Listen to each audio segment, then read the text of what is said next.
సమస్త ప్రాణులలో దేవుణ్ణి దర్శించండి, కులమత భేదాలు వీడండి, ఆత్మవిశ్వాసంతో కష్టాలను అధిగమించండి. భగవంతునిపై నమ్మకం ఉంచితే ఆయనే మనల్ని కాపాడతారు. దేవునిపై పరిపూర్ణ విశ్వాసం, శ్రద్ధ మరియు ఓర్పు, సబూరి కలిగి ఉండటం చాలా ముఖ్యం. సహనం లేనివారు జీవితంలో ఏదీ సాధించలేరు. అందరినీ ప్రేమించండి. ఎవరినీ అనవసరంగా నొప్పించకండి.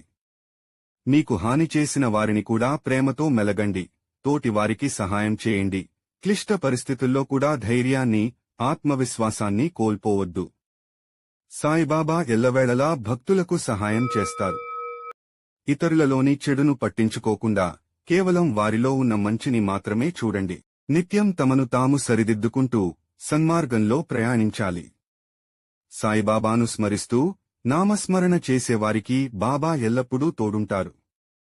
కర్మ సిద్ధాంతం: భగవంతుడు మనం కోరుకున్నది ఇవ్వకపోవచ్చు, కాని మనకు ఏది మంచిదో అదే ప్రసాదిస్తాడు. కష్టాలు పూర్వ జన్మ కర్మ ఫలితాలు. ఇదియే కర్మ సిద్ధాంతం.